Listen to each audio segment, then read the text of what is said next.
You're listening to the 49 Carats Podcast, a 49ers Goldmine production with Stephanie Sanchez.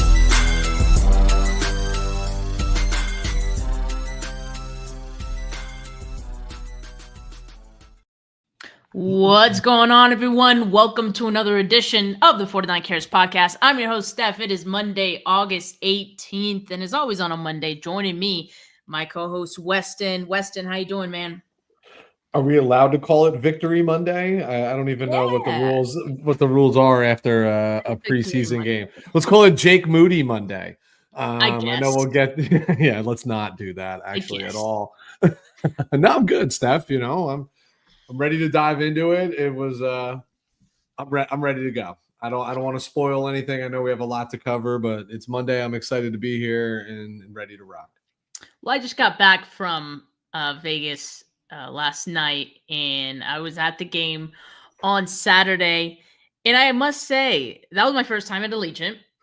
Yeah. And I must say I like the energy at the stadium. It gets loud in there, and so much so that early in the game I was like, they have to be pumping noise in here. Like they just have to be. Like this can't be authentic because the crowd was split pretty well. You know, as you can imagine, 49er fans come out. But this game means a lot for Raiders fans too, and a lot of them coming from the Bay Area, probably some of them with their 49er friend counterparts, making their way out for this game. So it was pretty 50-50 split. And yeah, even the Raiders crowd, though, was really loud when they did cheer. And that was before the game even started. So I was like, they're pumping noise in here. And then you could hear the 49er fans cheer when there were some good things going on. So I was like, okay, maybe it's just the architecture of this place because, it's all closed off. I was like, when that place does get its own, aura, its own kind of style points just from it, having had its own history. I know it's new right now. A lot of fans still, not really identifying with it much out there in Vegas, but when it gets there, I think it'll be very, very loud. And I can see it being one of the louder stadiums in the NFL once it gets to that point. But anyway, I enjoyed my time there. I thought it was great.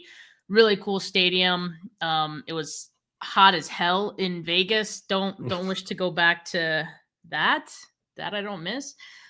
But it was a great game too. Like really just from kind of start to finish, it was neck and neck and trading blows and all that, or field goals, we should say, mostly in this one. But it was fun. It was a good time. So I've never been to Allegiant for like an in-game experience, but when I was in Vegas and they had just finished for work and they had just finished completing the stadium, I had taken a tour to kill some time. And it is a beautiful facility. Yeah. And they definitely, part of the tour, they audition like the acoustic capability, right? So I won't say they were pumping for the tour, they were pumping sound in, but to show off like how that sound reflects off one wall to the other and to make it by design one of those experiences, right? Like we all hear about New Orleans, we all hear about the, Kansas City and these super loud places to play. And the designers of the new stadiums like certainly want to leave their mark as well. But it is a beautiful stadium. Nonetheless, it is significantly nicer than Levi Stadium, obviously. Like I haven't been there. And that pains me to say. But I got to be honest with you, Steph. I feel like because you were at the game, your game experience, obvious statement of the day, was drastically different than the rest of us. Like, I know you said exciting game back and forth. It was actually, from a television perspective, super boring game. 27 points of 41 total scored off of field goals. Like it wasn't even set. Like this game was such an anomaly to me. It wasn't even sloppy. You know what I mean? It just wasn't exciting. It wasn't like big plays everywhere. Like wasn't like you know what I mean? Like it wasn't what you come to expect from the dress rehearsal of the preseason. It wasn't a great television product, but I am sure the in-game experience was significantly better. I totally feel that though. And we'll talk more about this game in a bit, but last week's game, terrible team performance, but there were a lot of very good individual performances. Interesting enough.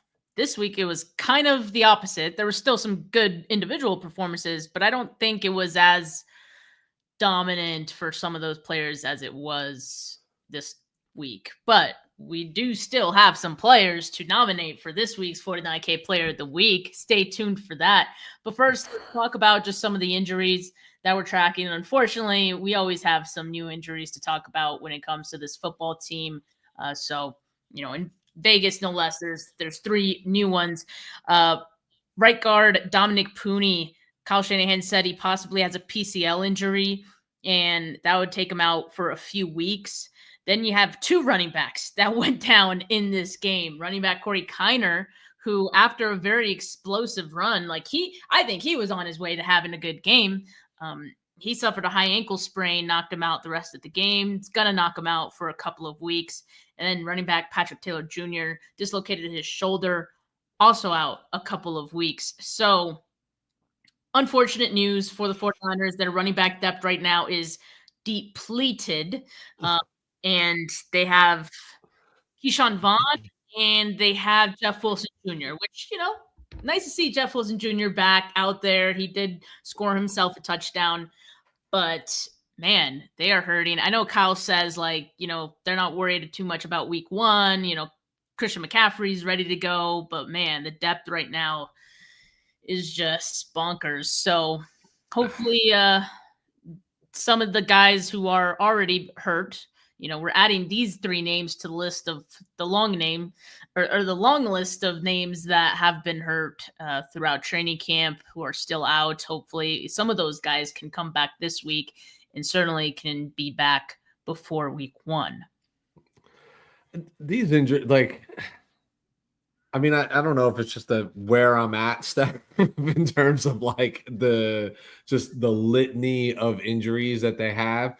The Pooney one's befuddling because you're like, why is this guy out blocking on an extra point? He doesn't even do that normally, right? Why is that a thing? But you get it, you know what I mean? Things happen on those. The Kiner one, I think Corey Kiner had a shot to make the 53. I really do. I know everybody was on the Jordan James bandwagon, but he hasn't gotten in-game reps. I think they both make it. Yeah, I just thought Kiner, I don't know. What do you do with him now? This is high ankle, and it's he got carted off high ankle, right? Not carried off the field or limped off the field, carted off high ankle. Is it worse? What's when the swelling goes down? What's it going to reveal? You don't know. Does he find himself does he clear waivers to get to the practice squad? I'm not sure because he looks explosive. You know what I mean? And he's young. He's an undrafted guy. I just think that's the one that I'm probably most disappointed because I thought he had an opportunity to showcase his skills in the absence of all the other backs that we have mentioned that are out out on injury right now too. So, but it just seemed week after week, practice after practice, game after game, they just continue to pile up. And it's doesn't make me feel that much more confident heading into the start of the regular season. Yeah, and I see people saying Kiner walked to the cart. I guess that's good news, but it's a high ankle sprain. It's still going to keep him out a couple 4 weeks minimum. It doesn't exactly. It doesn't change the diagnosis.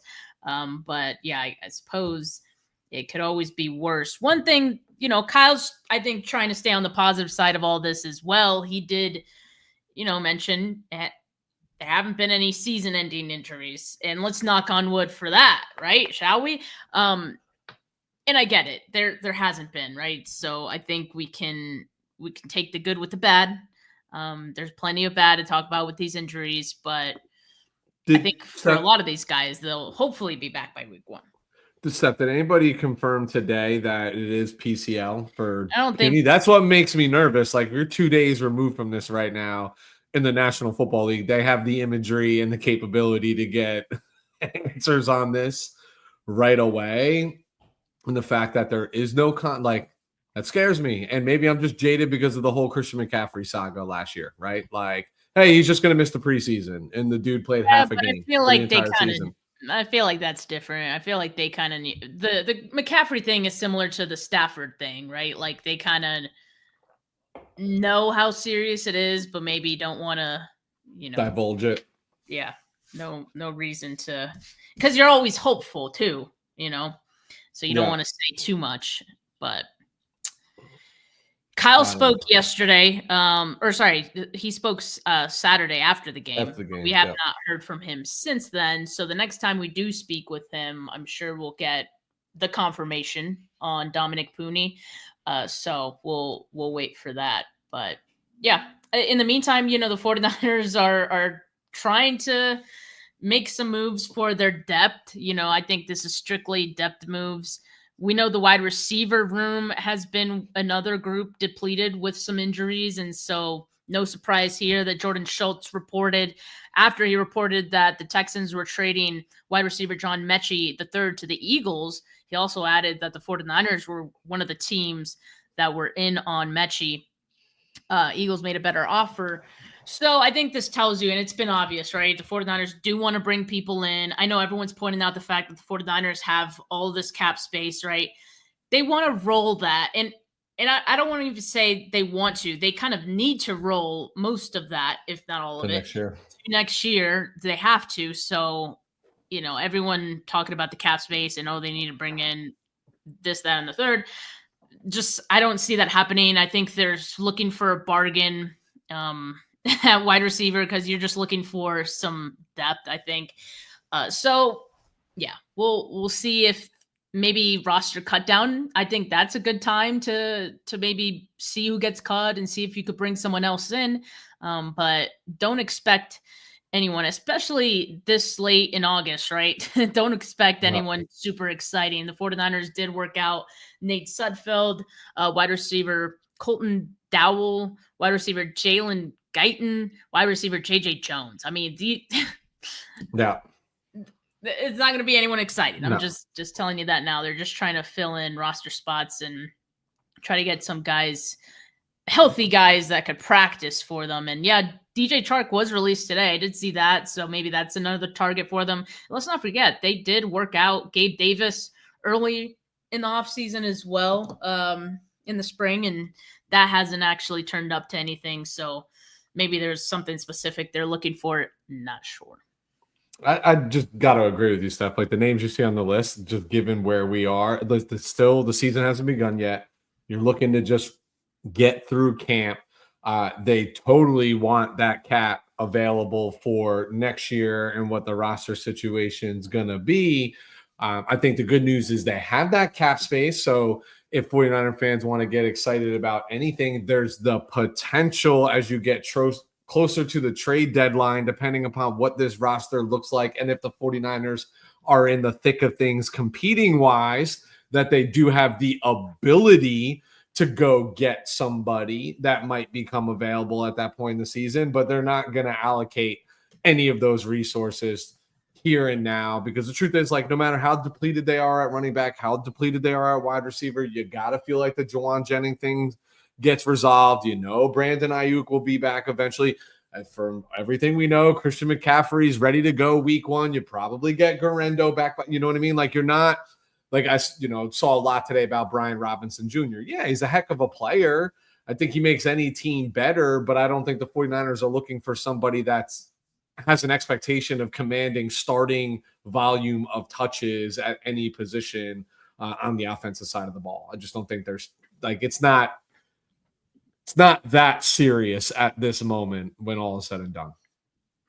Yeah, I agree. I think you can wait some of this out. It isn't a lot of these injuries, like we've been saying, most of them aren't like super long term. So that's a positive we can draw. And so you're kind of just holding on and waiting for week 1 to come so you can field a good enough football team to hopefully get the win.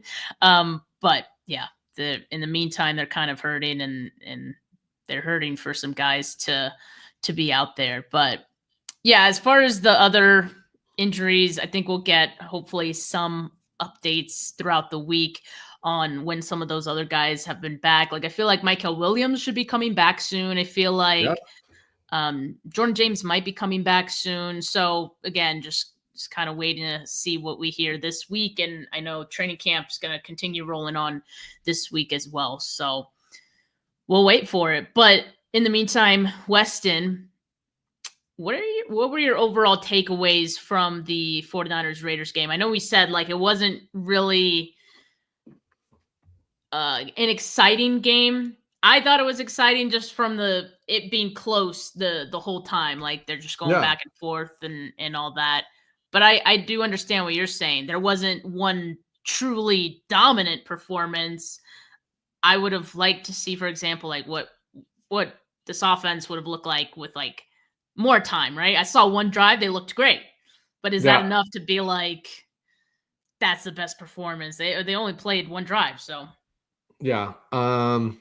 No, a couple takeaways from the game. I thought compared to week one of the preseason, it was just a more consistent performance across the. I'm not saying good. I'm not saying bad. Just more consistent performance. Like it just felt like with the 49ers versus the Broncos, the minute our twos walked off the field, there was just a drastic difference, right, between the ability of the depth players on both teams. This felt like you said, it was a game the entire game, right? It certainly wasn't the Sunday night football game when the Bills put up a goose egg to the Bears 30 plus points, like when that game was over at halftime. You had something that you can be engaged into the entire time, which kept me watching to still continue to see like, hey, who are the one or two that might surprise you and find their way onto this roster or might become practice squad candidates that might not have been earlier in the preseason. I think I love that the ones only played the one series, just given what's happening with our lineup and our injury woes right now. I love that they made a concerted effort to get Ricky Pearsall involved right away, like literally the first play on offense. And he caught the first three passes from Brock Purdy and all over the field in different looks, right? You had a quick hitch on one. You had a play action where he dragged across the field, and Ricky did a great job settling down as the linebacker continued over pursuit, and a big 3rd and long, which has been the Achilles heel of this offense for a long period of time, not being able to keep the chains moving. So first series looked good. Love, ideal world, you love for them to come away with 7. You hate the red zone stall because that's, again, another thing that has plagued this offense in time, but you overlook it because it's week 2 of the preseason. But then you get into like why we're really watching this game to see who the surprises are, who might steal a starting spot or a roster spot and stuff. Just nobody popped. You said it right in the intro, like week 1, bad team performance, but there were a handful of individuals that definitely stood out on tape. I don't know, like we'll get to it, and I don't want to give too much away when we talk about our thoughts on like who did have the best game for the San Francisco 49ers. That was harder to decipher. You know what I mean? I don't think anybody was electric out there. It just expected a little bit more from some of the players that we talked about.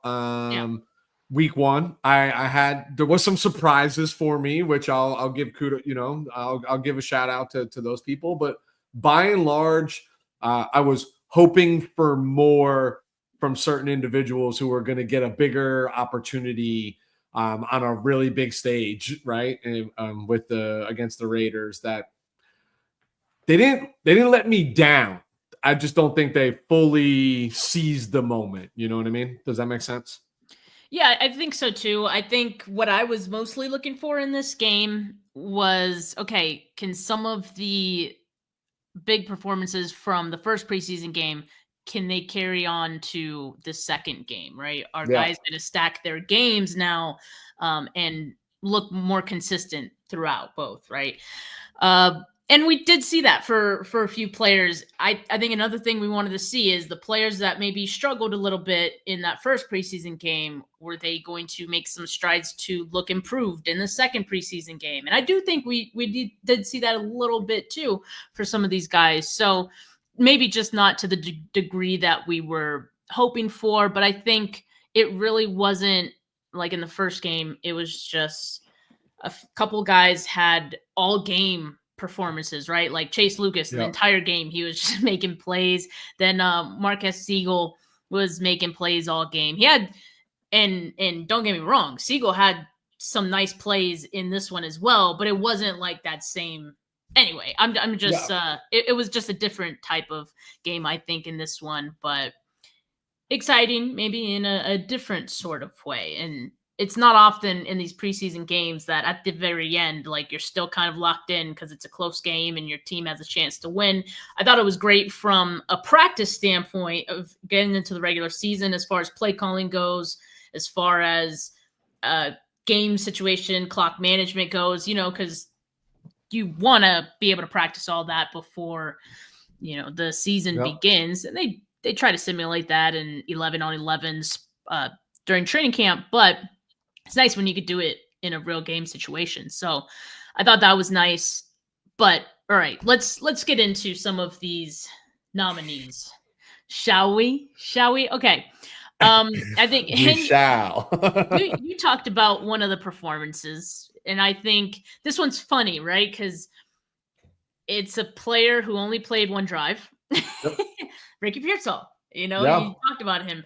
But it was such a good performance in just 7 snaps, by the way. 7 snaps, 3 catches, 42 yards. I mean, I think I saw what I needed to see to know that, okay, what I saw in training camp between Brock Purdy and Ricky Pearsall, it's going to carry into the season. These guys look to be in lockstep with each other. I think the savviness, you mentioned the play of Ricky Pearsall stopping in his tracks and finding that open area, I think just shows second year. He's doing second year vet things, and that's what we can come to expect for Ricky Pearsall in year 2. And I think it's even more important when, Brandon Ayuk is going to miss at least maybe close to half of the season.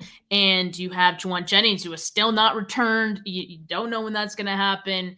DeMarcus Robinson, when is that suspension going to happen? You need Ricky Pearsall to be an alpha in this wide receiver group, and I think he's cementing himself as one. Yeah, I think he's totally ready to seize his moment. It looked clean. It looked crisp. There was clear separation. Starters versus starters. No excuses, right? Ones versus ones. It's funny because all those the 3 routes, the 3 catches that we're talking about, those are Brandon Ayuk routes. Right. So to me, that's like the evolution. You get the 2 of them back in the field one day, God willing, healthy, right? Like, it's going to be a huge evolution of the offense, right? Like, nothing was, I think the first play was designed to go to Ricky Pearsall, right? Like, but that second play or the second catch on the play action, 8 out of 10 times that goes to George Kittle in the flat because some defensive end or linebacker botches the assignment and follows the flow of the offensive line on the play fake, which is what it's designed to do. I thought he looked good. He moves really slow. Like, he moves pretty quick for somebody who doesn't look like they're moving fast. You know what I mean? Like, he covers a lot of ground. Again, small sample size, so I'm trying to temper my excitement here, Steph, but I'd be lying to you if I didn't, like, when they came off the field after that first drive, if I wasn't like, fuck yes, Ricky. Yes. You know what I mean? Like, I was excited for the kid. You know what I mean? And I was like, good. That kind of, in that little glimmer, let's take the last 3 games of last season and the first drive of this. That looks like a first round investment. You know what I mean? That's what it looks like. And that's what we wanted to see. Like, for sure. You have to see that from your first round pick. So for sure. Yes, it's great to see it. Better late than never, as we say. So I was a little hesitant on this, Weston. Actually, I'm gonna let you go. Sorry. Who do you got? What are you hesitant about? Do you already know what I'm going to say? No, I'm hesitant. I was going to go to my next one. Just go. Just go. It's your show. Why? How many do you have? How many nominations? Not many. That's what I figured. But I only have 3, to be fair. So I'll let you go. Okay, go. All right. I'm gonna come back to the rookie. I'm gonna come back to Marquise Siegel again. Now listen. Week 1 of the preseason was significantly more flashy for Siegel, right? Right. Yes. But what I saw in week 2 was consistent play, right? Like, playing within the game. What stands out the most is the open field tackle against 49er legend, Raheem Mostert. And again, is Raheem what he was when he was in the 49ers? No, he's an old dog. He's my age running around out there at this point.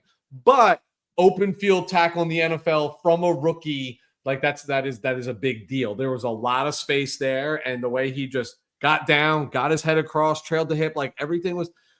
It's that level of consistent play. So now you prime last week with this week with what everybody's been seeing at camp so far, and you're like, here's a guy who's going to play himself into the starting lineup, and you can't deny it. Like you can't even take it away from him. And look, I'm team Tig. You know what I mean? Like I still want Jair Brown to pan out. Like I really do.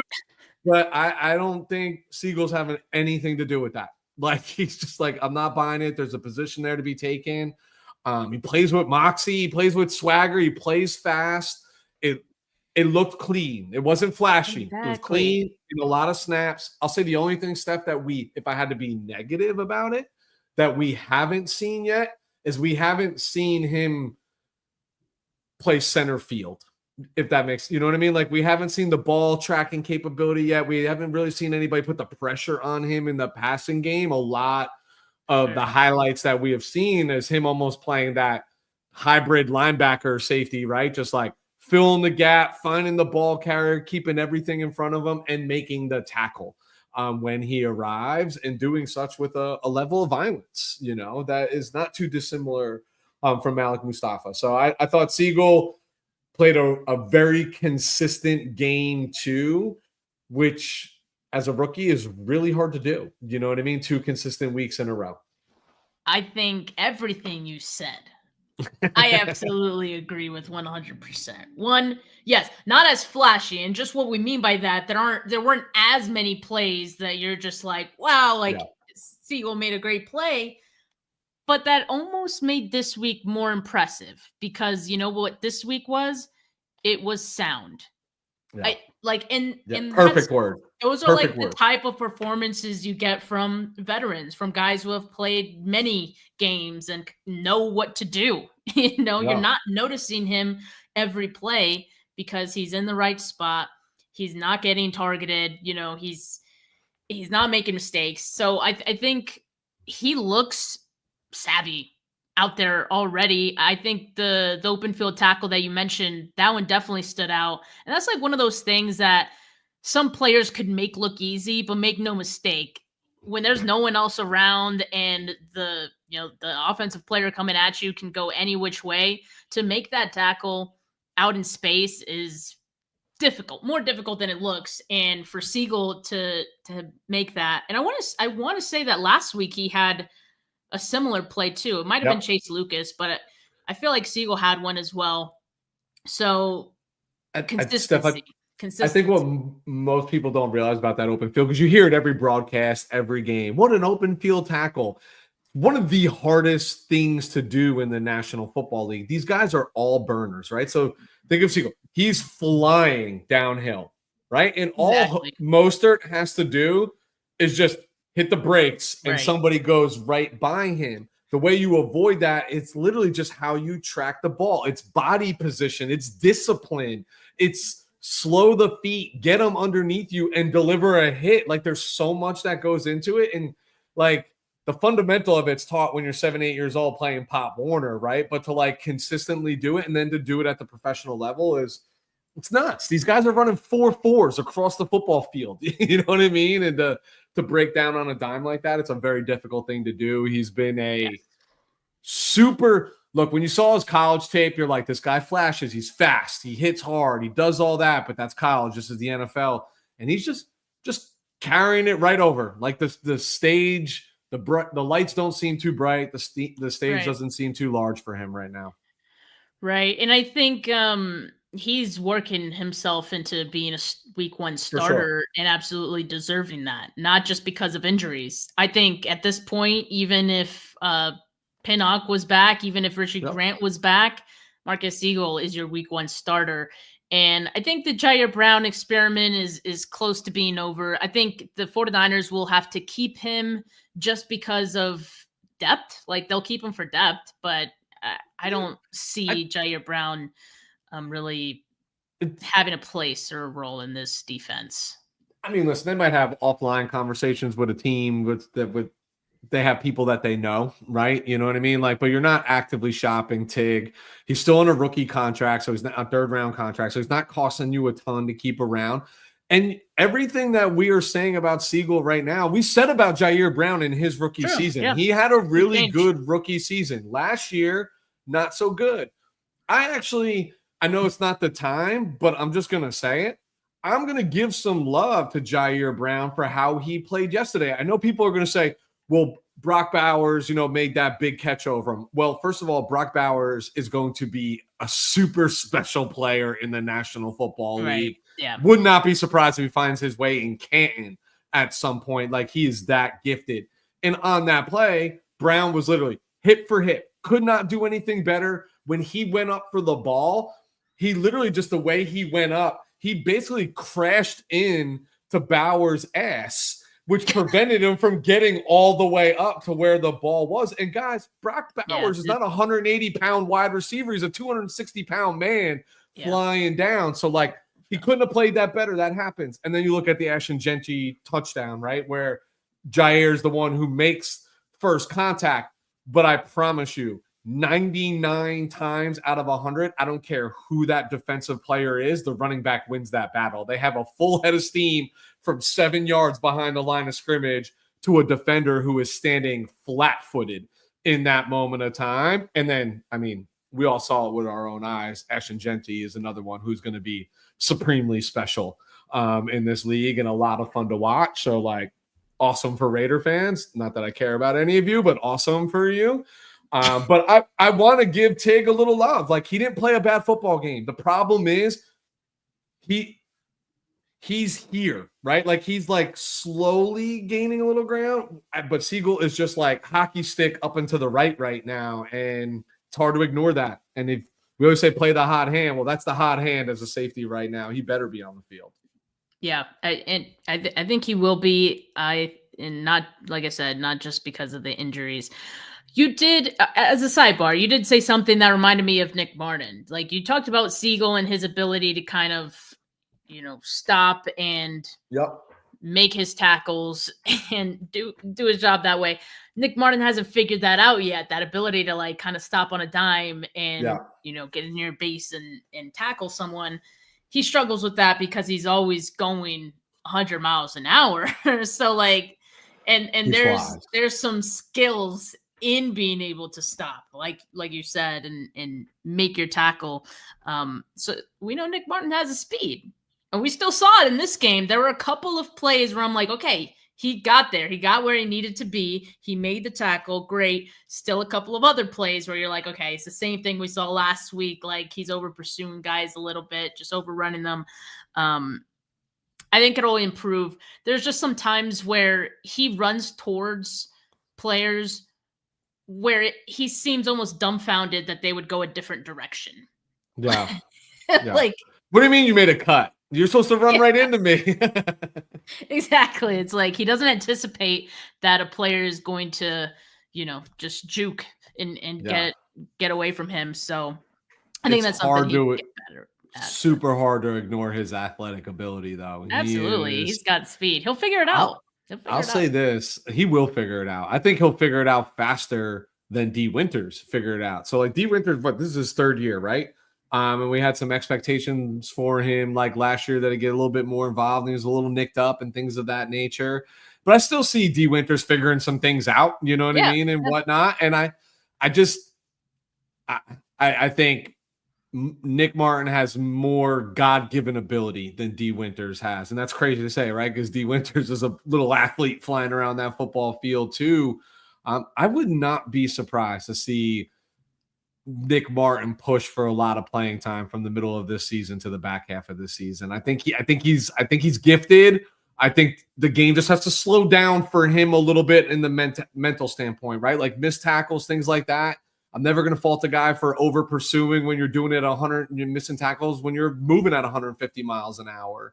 I think the light will. I'm optimistic that light will click on for him, and I think it'll click on faster for him than it did for D. Winters, and that bodes really well for this defense in the middle of a season, back half of a season. Cold weather coming up, road games. Like, you're going to need bodies, and you're going to have to spell your guys. Yeah, absolutely. Just needs to have the discipline. And sometimes it's hard for some guys to have that coached out of them, like just the playing at 100 miles an hour all the time. But if he can figure that out, yes, he has a future that'll earn him some opportunities in the future, but not quite there yet. All right. So you gave your nominee. That was a good one, Marcus Siegel. And I've decided now that one of the nominees I was going to give, I'm just going to give flowers to after. So Okay. I'm going to end it with this one here. And maybe this one, Weston, is the second name you had on the list, possibly. Chase Lucas. Again, right? So from week 1 of the preseason to week 2, I mean, you're seeing a performance that this is a guy that needs to be on the field, which makes it interesting because you already have Upton Stout, who everyone has said very nice things about already, including a lot of players who have just visited practice, a lot of players who are on the team, coaches, et cetera, et cetera. I've seen it firsthand. He looks great. But Chase Lucas is a guy that you have to find a way to get him on the field. You have to. And I think Robert Saleh will, because there are certain things that Chase Lucas does really well where he can carve out a role just doing that. And he's going to be able to make an impact on this team. He had an interception in this one. He had a sack in the final minute of the fourth quarter. That was huge at that point in time. 2 stops, only allowed 2 catches for 16 yards in his coverage, 20.8 passer rating in his coverage per PFF. So, I'm seeing the consistency from Chase Lucas, and I actually got to talk to him after the game really quick. I just asked him what were his goals for the year was, and he said all pro. He said all pro, Pro Bowl. He obviously said Super Bowl too, but personal goal was AP and Pro Bowl. So that's very lofty. But again, based on what we're seeing so far, I think that's someone that's earned himself not just a spot on the 53. He's definitely making the 53. It's opportunities on the field come week 1 and come throughout the season.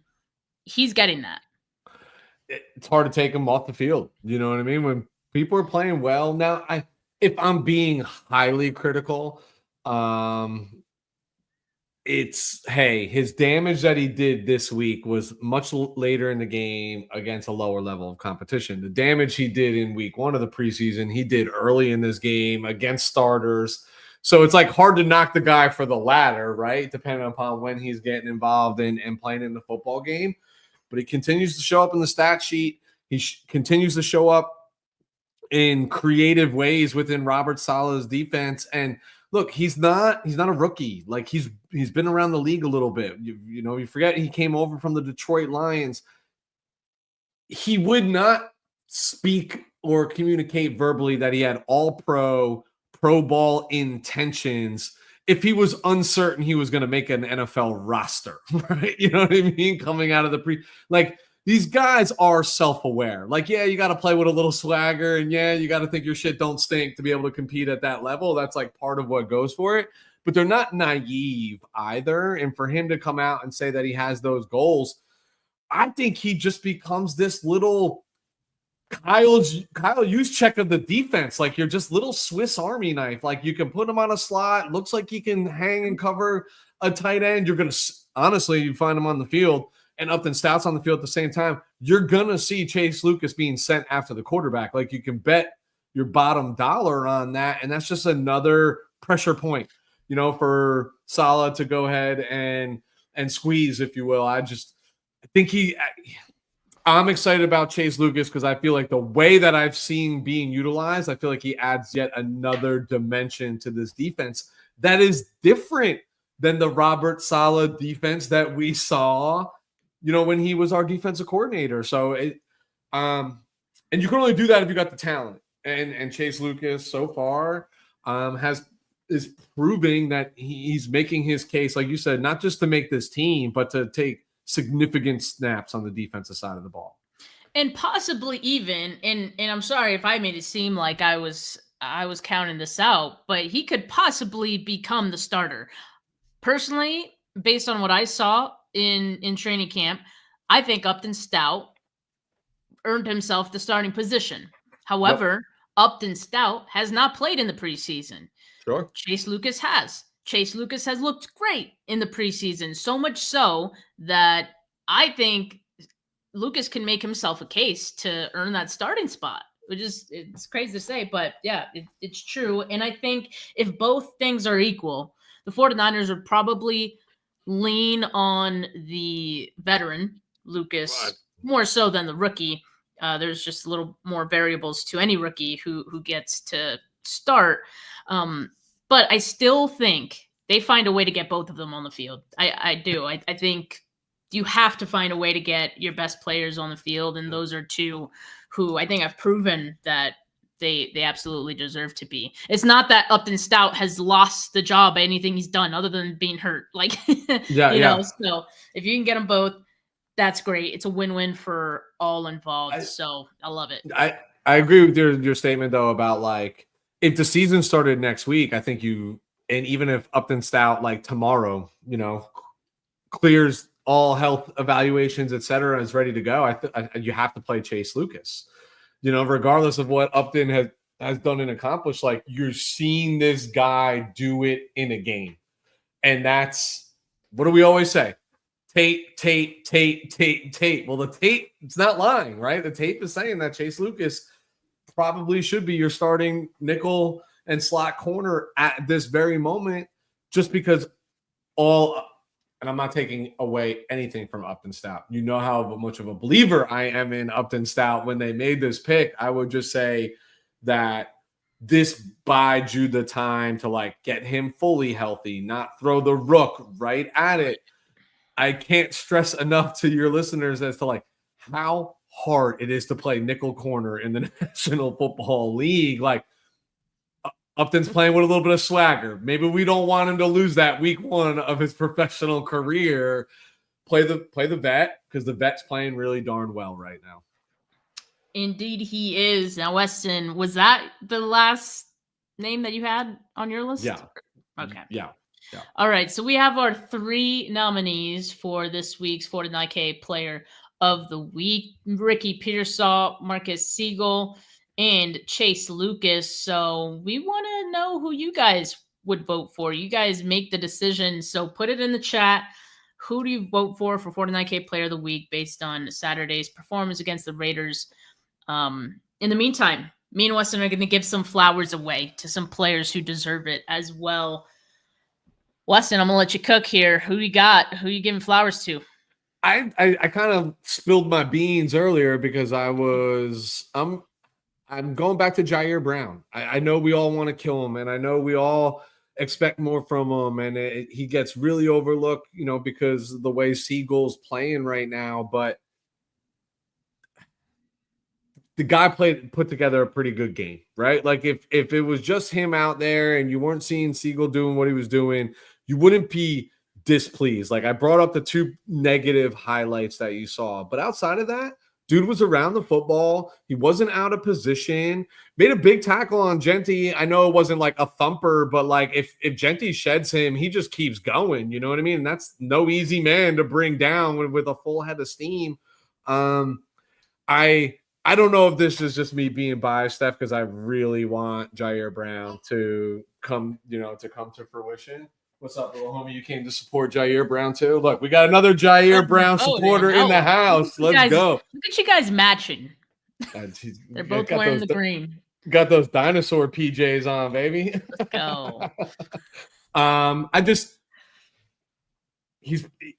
He's not bad, and we as fans we sour so quickly, right? Like he's not the problem. It's a promising thing for the 49ers that other people, unheralded people, are outperforming them right now and performing beyond our expectations. But I thought Jair Brown played a good game. I would have been satisfied with that game, if those were the 2 starting safeties walking out, like thought they both did their job, to the best of their ability.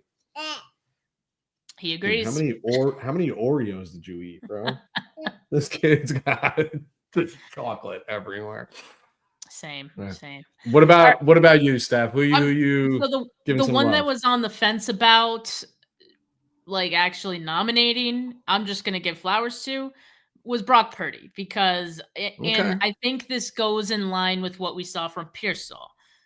So I think Brock Purdy looked like his old comfortable self, hopefully like closer to the version that we saw in 2023 versus the version we saw in 24, which did not look comfortable much of the time. But I think having a target like Pearsall and getting the ball out quickly, that's important. That's the Purdy we need to keep the chains moving. They did that. So he was 5 of 7, right? We already talked about Pearsall had 3 of those catches, 66 yards, accounted for 4 first downs in those 5 completions. So I thought it was good that, he looked like his old self. So yeah, just want to give some flowers there. Who else you got? I don't. I told you, and Really? it's not enough. Okay. I really don't. If I'm being honest, like I watched this game specifically to watch a handful of players, and it was for me. I wanted to see what Cody Kiner was going to do, or Corey Kiner was going to do with his reps. I wanted to see what Drew Moss was going to look like with more reps. And what Connor Colby, like those were the 3 people that Steph, like I came into this game spotlighting because I thought the 2 linemen had pretty good showings week 1, right? And they had been promising in practice by all reports. But what I saw from our offensive line was, they were good in pass pro, like especially on the first series, like even on Brock's scramble, before he even broke the pocket, he had time to go through every single one of his progressions. Like, that's all you can ever ask for from your offensive line. I think they can't block anybody in the run game right now, so I don't really care who's back there, McCaffrey or whatnot. This has got to get worked out. Like, that's a concern. God, it's a huge concern. And Trent Trent Williams alone is not fixing that problem. Fixing that problem. So I don't know. Yeah, we didn't even talk about Moody. Look at your dad. Look at Fabio keeping us in check. You're so right, Fabio. How do we even start the show and not talk about Jake Moody? We'll get to Moody. We'll get to Moody. I got a couple more flowers to give out, and these are very like low key, like it's preseason flowers for sure. For sure, a flower, not a dozen roses. Exactly, it's just a single flower. Might not even be a rose. Jake Tungus. I figure out how to say his last name, but Jake, I thought was solid. I think, between him and Braden Willis, right? They did cut Ross Dwelly, earlier this week, so he's not in the picture. But I think it's between those 2 guys, Tungus and Braden Willis, and I think Tungus had some good stuff. And 2 catches, 36 yards, both went for first downs, and one of them was like a clutch third down, might have been fourth down actually. And it helped move the change in a pivotal part of the game. So you love to see that. I know it's, again, preseason flowers there, not amazing. Just I saw you, Jake Tungus. You did all right. No, but that's what the preseason's for, right? Like Tungus isn't guaranteed a spot on this football team. You know what I mean? Like, so is he taking advantage of the opportunities? I agree. I thought he did too. Thought he showed up a little bit in the run game as best they could. I mean, the 49ers couldn't run the ball to save their lives, in my opinion, especially when Kiner went out. Poor Keyshawn Vaughn just was like a sitting duck back there the entire time. I would have tapped out. I've been like, Coach, get me out of here. You know what I mean? But like, I thought Tungus played well. I think he's making his argument, and I do think he makes it over Braden Willis when all said and done, even though Willis is a drafted player. Yeah, I think so too. And they've gotten Willis on the practice squad before, so I think maybe they might feel they could do it again. But who knows? Maybe this final preseason game will be the deciding factor. But yeah, it's pretty good in any case. All right, so that's all I had for flowers. But I will hear you guys. You guys are asking for flowers for Jake Moody. You know that I am not the Jake Moody, like the biggest Jake Moody fan. I'm really not. But like he bounced back. He bounced back for the miss. Yeah. I'm not thrilled with the miss, like he just needs to stop missing simply. And as soon as he does that more consistently, then I'll feel good about him. But Yeah. I can't. I have a hard time putting a lot of trust in Jake Moody still. And I think that's fair. It's just I'm not there yet. If you guys are, that's awesome. Maybe you're looking for any reason to feel like he's the guy. I just don't. I need more convincing. And Yeah. a 59-yard game-winning field goal is good. Like, yeah, you better make those. But let's not forget, like, 49ers maybe wouldn't have even needed that had he made the first one. So it's just Yeah. it's very Jimmy G-esque, where it's like you're the firefighter for the own fire you created. Yeah. Yeah. It's funny because I can name like 3 49er kickers that I've like ever trusted, right? Like Robbie Gould, David Akers for that like 11 through 13 stretch, and like Mike Kofer of like the late 90s, or early to mid 90s San Francisco 49ers. I am with you. I am not on the trusting Jake Moody bandwagon yet, but I will say this, Steph, 5 of 6. Doesn't matter what the game is, where the game is, right? Like, that's a lot of field goal attempts. Yeah, it's still a lot of makes. And then when you look at the 6 field goals he attempted and say, okay, the one he missed was from 50. If we have any barometer of measurement where we give a little lenience to say that's not a must make, it's beyond 50 yards, right? So you take it with a grain of salt. I think the best thing about this entire football game was how the end played out. Your most struggling player, your most controversial player at this moment in time gets the opportunity to go out there and kick the game tying field goal late in the fourth quarter and an opportunity to kick the game winning field goal. I don't think Kyle Shanahan himself could have scripted a better ending sequence of events to try to get your kicker back into the right mindset. My problem with it is not how the 49. Well, here's my big problem with it. I don't know if anybody else experienced this, but the NFL Network feed of it literally went out right before they kicked that field goal. No way. Swear. At least on my TV, it did. I had to like load it on the phone instantly to be like, he made it. I didn't even get to watch him make it. He probably only made it because I wasn't watching him, mother effing him throughout the entire snap.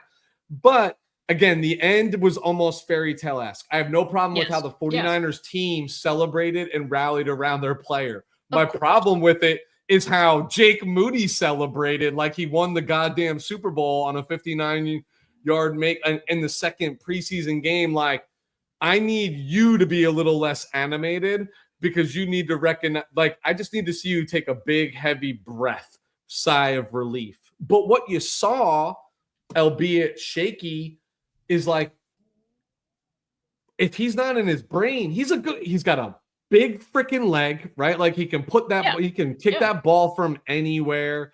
Like, it bodes well for his confidence go forward. It bodes well for the competition portion of the conversation.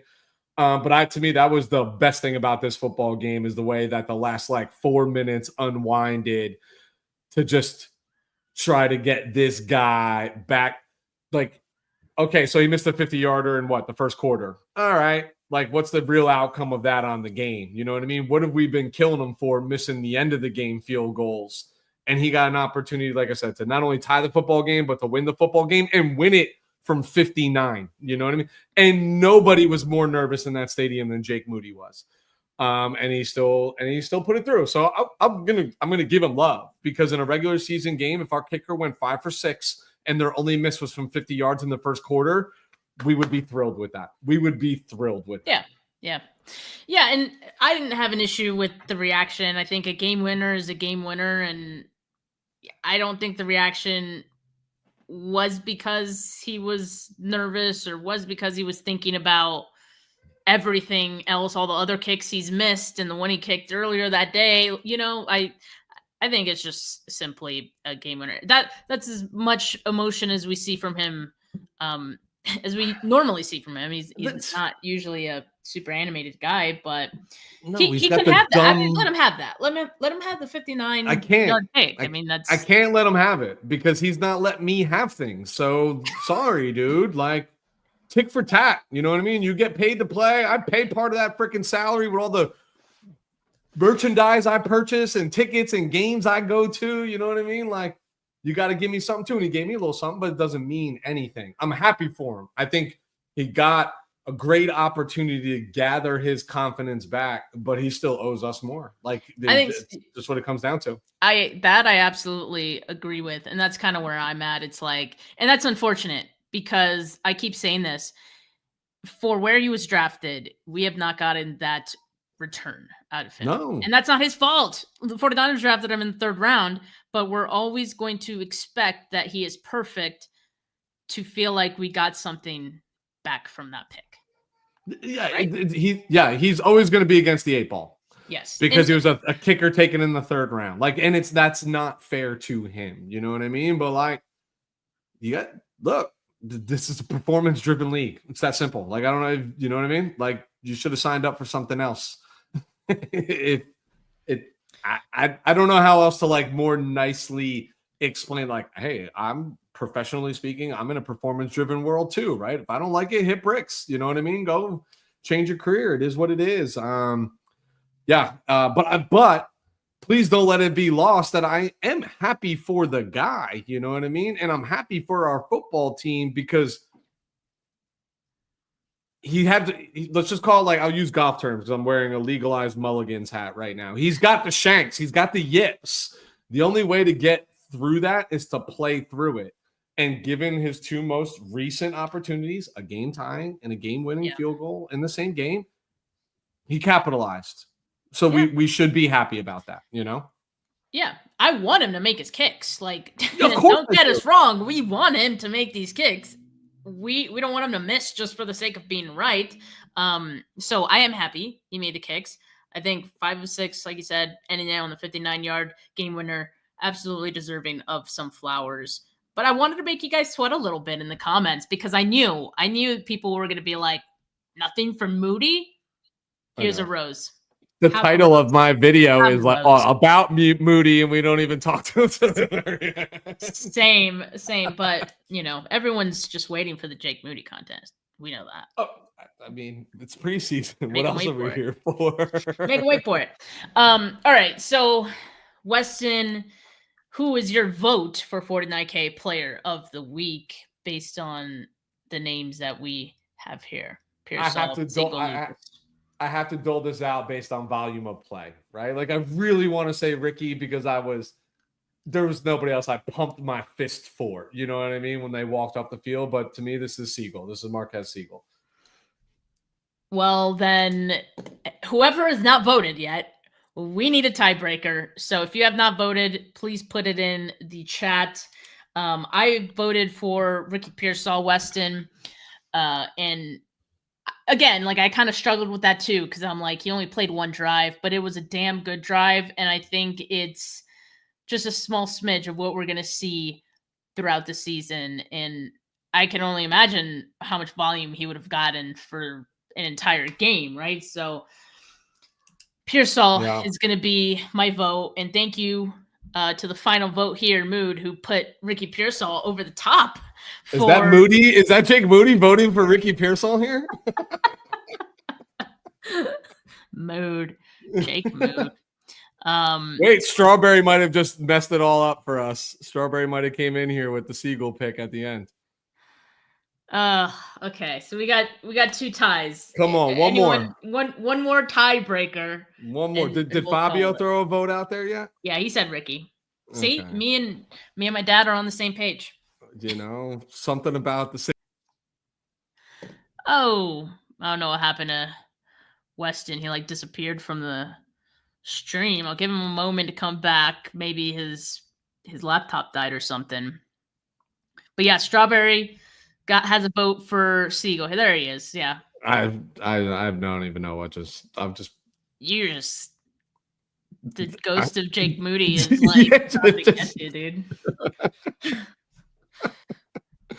It was 49ers media. He kicked me out. Just beating me out. You know what, Weston? We have a tie on our hands, right? Siegel and Pearsall. Well, it's the preseason, and in the preseason, ties are allowed. So let's go with the tie for week 2 of the preseason, Siegel and Ricky Pearsall, and we can call it beautiful. Beautiful. It's so funny because Steph, that's perfect because it's Right? true. The preseason ties are allowed. That would not be acceptable like week 1 on, but hey, it's preseason. So it's the preseason. The 49ers have one final preseason game against the Chargers. I'm sure the discourse will not be insufferable for that. So can't wait. But yeah, Weston, I can't wait. In all seriousness, can't wait to see who continues a hot streak or who surprises us in the final preseason game. There's always some guys that, knowing that they're on the roster bubble, will go hard.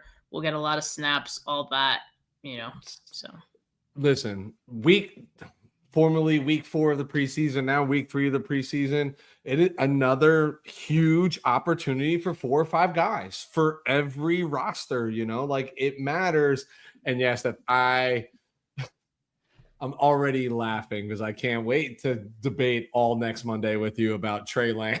I'm not debating with anyone on Trey Lance. I'm sorry. That ship sailed. We've done enough of that. Does not play for this football team anymore. He's not on my team. Yeah. Not on my team anymore. I'm going to wear my Trey Lance 49ers jersey just to piss you off next week. It won't piss me off. I just simply don't care. Like, I'm just just neutral to it. But yeah, can't wait for that one. And as Strawberry says, hope to see Cowing, Stout, and Mike Hell this week. We wait to see which one of those guys, or hopefully all those guys, are available this week at some point in practice, and hopefully we see them for the game. But for now, folks, have a good rest of your Monday. Have a good rest of your week. For now, peace.